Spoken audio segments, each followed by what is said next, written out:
Welcome to the Calm Analytics channel. This is Boris Dizenghausen with you. Today is May 16th. There's a lot of important news. Putin is changing his nuclear policy. Now he can not only defend, but also attack and even carry out preemptive nuclear strikes. And in Turkey, as I'm recording this episode, a meeting is starting right now. Direct negotiations are beginning between Russia and the Ukrainian delegation. Before this, there was a trilateral meeting between Ukraine, the US, and more Turkey. And what will be discussed, the first details are in this episode. Meanwhile, in Crimea, a military facility was hit so hard that the detonation could be heard for many kilometers. We'll talk about this and more, including exactly what was hit in today's episode. If this is your first time on this channel, be sure to subscribe so you don't miss future episodes. Now let's get into it.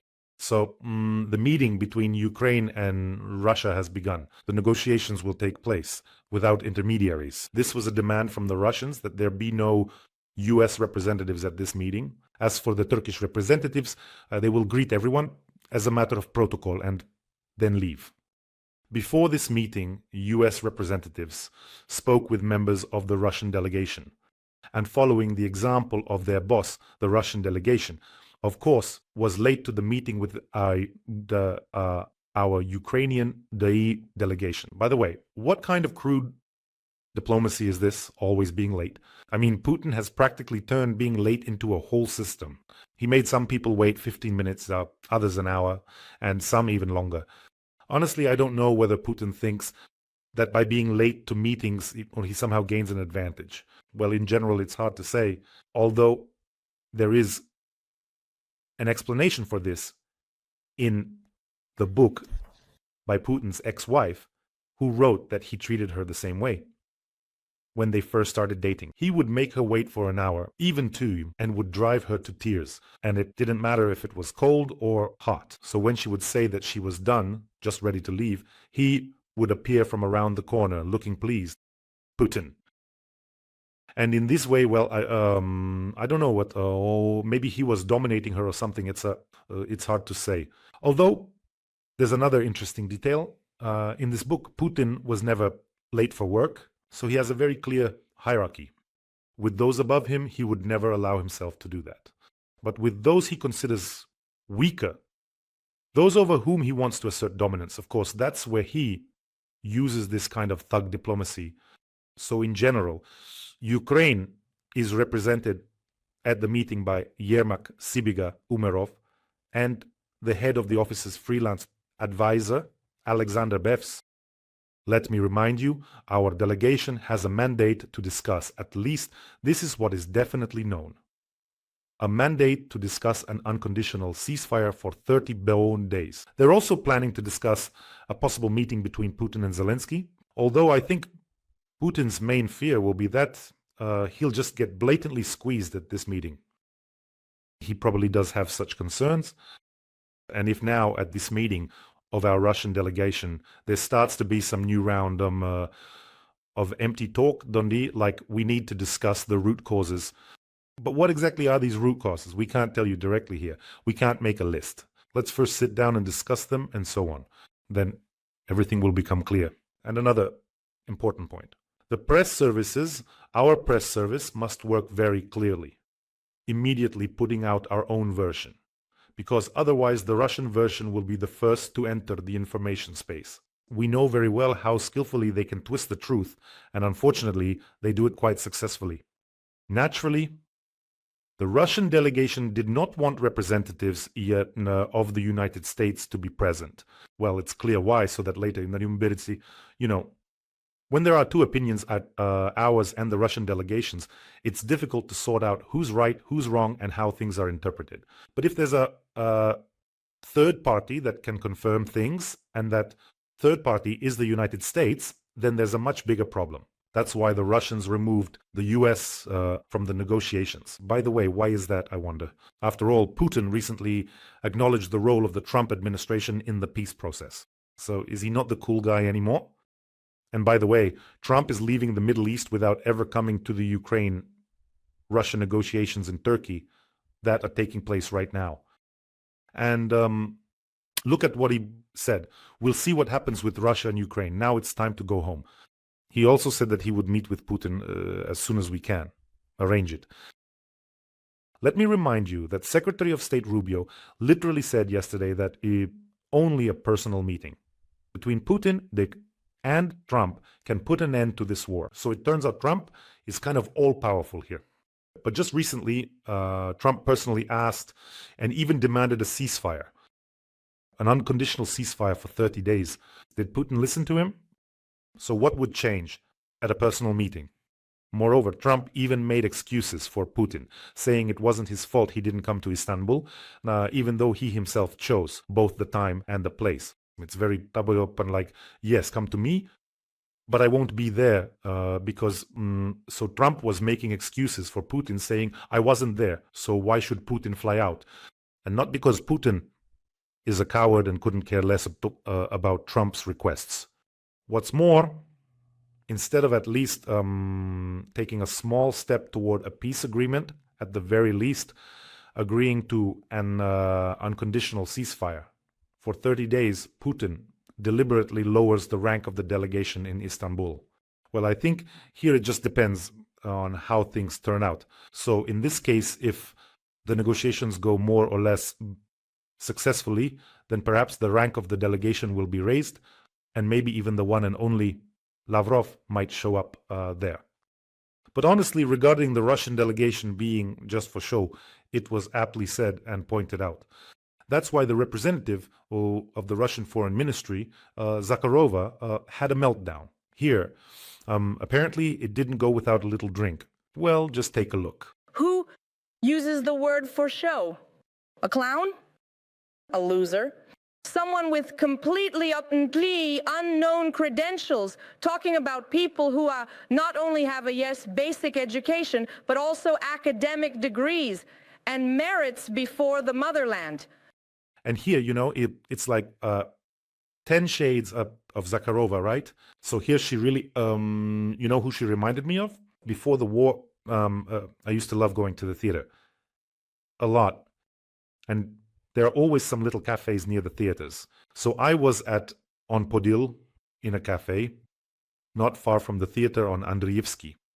And there apparently some theater actors were sitting. I'm not sure if they were from the Koleso theater or that other theater on Andrievsky. Anyway, actors don't always drop their roles. Some of them never do. They talk like this. And here it's pretty much the same thing. Those actors apparently had already had quite a bit to drink. And they were talking to each other like this. Have you seen this? Just like that. And here Zakharova also got into character. Actors who don't have an Oscar or don't have a filter, I don't know. So Putin, either he's sure there won't be any serious sanctions or he's decided to go all in. Like, here's my answer to your ultimatums. I'll just send some deputies. But that's not all. So instead of diplomacy or some kind of reconciliation, I don't know, the Kremlin decided to do the exact opposite, a demonstrative show of force. So Putin signs a decree introducing a new defense plan for the Russian Federation until Crimea 2027. Formally, this is a standard procedure, a 5-year signing of the defense plan. But this time, this defense plan carries a completely different meaning and message. This new plan is based on an updated concept of nuclear security.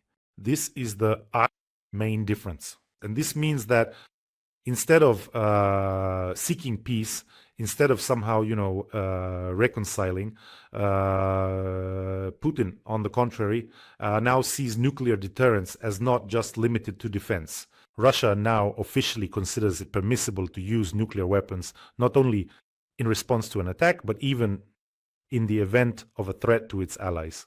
And even during a conventional war, if in the opinion of someone in the Kremlin, one it threatens the very existence of the state. In other words, in practice, they have declared the right to a strategic and even a preemptive nuclear strike. That's it. Russia has now enshrined in its policy the right to strike its adversaries. And by the way, not only adversaries, but also decision-making centers. That is against the political the political leadership of other countries. There you have Putin. He doesn't stop. He just keeps winding up this flywheel more and more. This war has shown Putin that even despite his nuclear arsenal, his much vaunted army, the military-industrial complex piles of money from oil and gas revenues, and an actual dictatorship, events can still occur inside his own country that could, in just a matter of days, sweep away the power in Russia. I'm not just talking about Prigozhin's march on Moscow, which seriously frightened Putin and put him in a suitcase mood in every sense. But Putin has another problem now as well. Why does he need to keep winding up this flywheel of fear of nuclear threats? Because people have stopped fearing him as much as they used to. Putin. I've already told you that Ukraine has truly become the mirror in which the real Putin is reflected. A pathetic, cowardly, vile, deceitful, and capricious old man. They've stopped being afraid, so he has to come up with new scare stories. And also, I think, a constant reminder to Putin that things can end very badly is the group of dictators he has given refuge to. There are enough of them now to form an after-school club. That is Yanukovych, Assad, and maybe soon Lukashenko will join them. Regimes that it seemed had everything under control were in control. They also had dictatorships. They had armies, they had weapons, they had everything. But these regimes were overthrown in a matter of days. Putin is terribly afraid of this because he probably simply won't even be allowed to escape the country. In other words, his own people will take him down, along with his stand-ins. As a well-known character once said, the more we give up, the better. In other words, instead of talking about peace, Putin has simply asserted his right to nuclear escalation. So, everything now is about war and new rules. In other words, he said, look, I've learned from my mistakes, and if necessary, I'll be ready to launch strikes, even preemptive ones, with nuclear weapons. Honestly, I don't know about you, but I believe he would never do it because he is terribly afraid for his own life, specifically for his own life. He understands that if he did, wherever he hides, even in his burrow, he would be taken out. By the way, friends, don't forget to subscribe to this channel. And if you already have, make sure to hit the notification bell. And Trump has stated that he wants to meet with Putin and resolve the issue of ending the war in Ukraine. In other words, the US president also said that the world has already become much safer and will become even safer in 2 or 3 weeks. You know, around this same time, a couple of years ago, I think in 2022, someone was also making statements about 2 or 3 weeks. So basically, Trump decided that the world is going to become safer. And yes, he keeps saying things like, this wouldn't have happened if I were in charge, and that Biden is the worst president, and that this war is happening right now. It's happening now, and it needs to be stopped now. And you have all the tools at your disposal. You're the president of the #1 country. You have everything from the stick to the carrot and even something in between. A half stick, half carrot, so to speak. Plus, according to Trump, excellent relations with Putin. There are sanctions that could really just undermine the Russian economy. And there are all kinds of levers to put pressure on Putin, any kind you want. Why put pressure on Putin and not on well, because Ukraine has already said for the 100th, 200th time that it's ready for an unconditional ceasefire. And one of Trump's key points is we need to stop this war so that people stop dying. Moreover, he adds, people on both sides are dying. That's not entirely accurate because on one side, yes, there are people, heroes defending their land, their families, their country. And on the other side, there are those who came to this land to kill, to someone else's land. You have plenty of your own land over there. Fell down. So those who came to kill, in principle, can't really be considered people. That's my opinion. But that's not the point right now. All the greatest negotiator and deal maker who Trump considers himself to be, what Assad needs to do is just pick up the phone and say to Putin, I would like you to declare a ceasefire starting tomorrow for 30 days and for us to begin proper negotiations. I'll help. I'll facilitate. Whatever needs to be done, we'll always help without any conditions. A ceasefire with no preconditions. Just like you, Putin, have done before Easter and on May 9th. That's it. And if it starts with, first, dear Donald, let's discuss the root causes and so on, blah, blah, blah, and cluck, cluck, cluck, then everything becomes clear to you. That's absolutely everything. And then you dial another number and say, dear Senator Lindsey Graham, go. Full throttle with the sanctions roller. Those people in the Kremlin are completely out of their minds. They don't understand anything. And that's it. And what do you think? Why doesn't Donald Trump take this approach? By the way, write your version in the comments. Here's some breaking news coming in right now. Ukraine wants to discuss not only a ceasefire with the Russian Federation today, but also a personal meeting between Putin and Zelensky, according to Reuters. And earlier, the Russian Foreign Ministry, where Zakharova and Lavrov are, they said they do not agree to discuss only a ceasefire. What else do you want to discuss? Well, let's discuss it then. By the way, friends, the war hasn't gone anywhere. Unfortunately, the best sons and daughters of Ukraine are dying. The situation is difficult, so I ask you to help or collect funds for our soldiers in the Freedom of Russia Legion, for UAV operators, assault units, for FPV drones, for reconnaissance. We've already raised quite a substantial amount, but we still need to pull together because, it depends on us. Maybe not directly, but definitely indirectly. That our soldiers should all come back, and that's what we want to their families. So please support the fundraiser.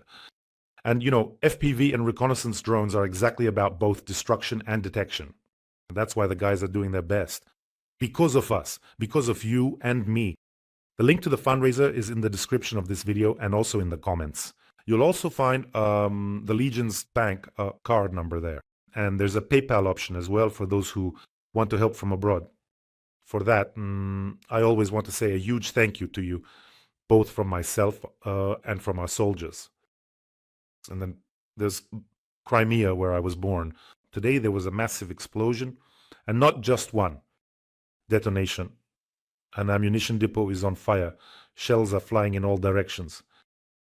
All of this is happening in Perevalnoye. There's a fire on the grounds of a military base. In short, an arms and ammunition depot is exploding after a drone attack. The warehouse in Perevalnoye was hit, where the 126th Separate Coastal Defense Brigade of the Russian Black Sea Fleet is stationed. You see, the fleet itself ran off toward Novorossiysk, part of it to Ochamchira, but the units stayed behind, and today they got hit. Moreover, there is information that as a result of this strike, there are a few occupiers who are no longer alive.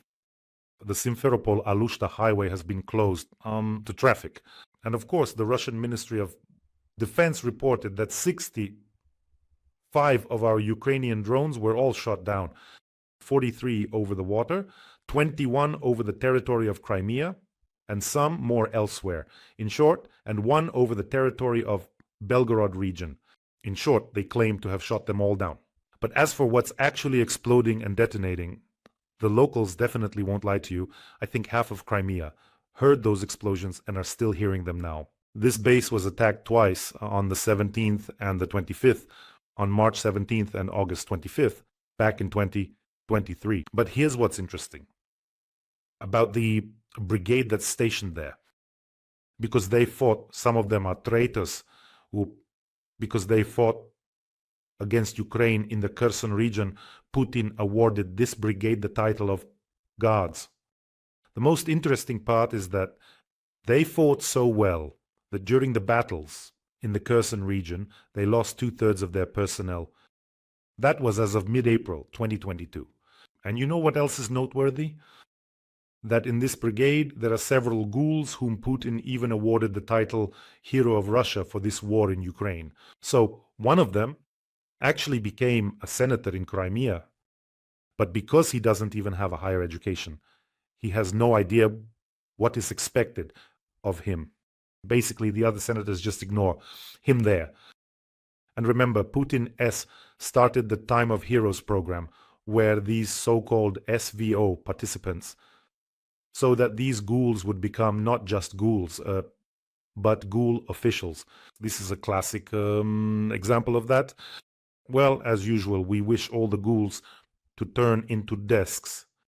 This is yet another desk of heroes. This is just another wild, absolutely insane project that in the Russian Federation, where in schools with children from first grade and up, they stick photos of these eliminated ghouls on desks, draw the letter Z, draw ribbons, and the right to sit at these desks with portraits is given to the best students in the class. So just imagine a first grader is sitting at a desk, and staring up at him from the tabletop is a convict with 3 prison stints. Yeah, like, study hard, kid, and you'll become a hero just like me.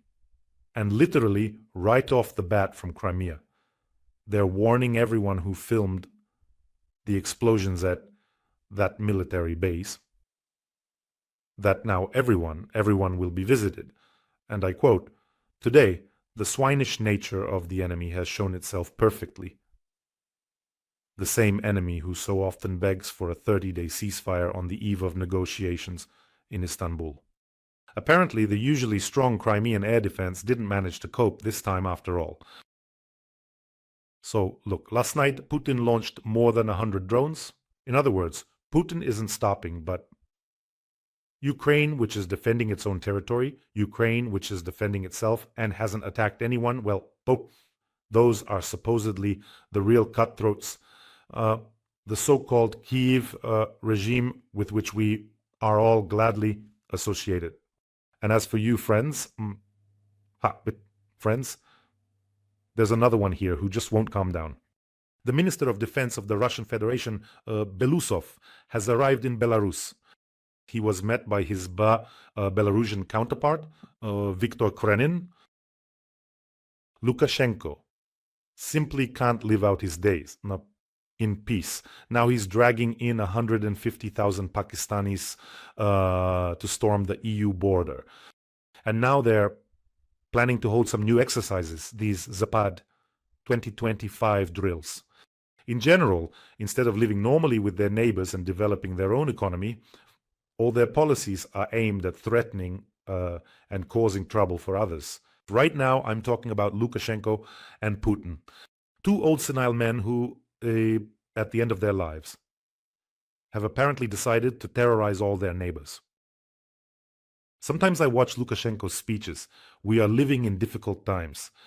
Enemies are all around us. We must unite, get the work done, because if we don't do the work won't get done.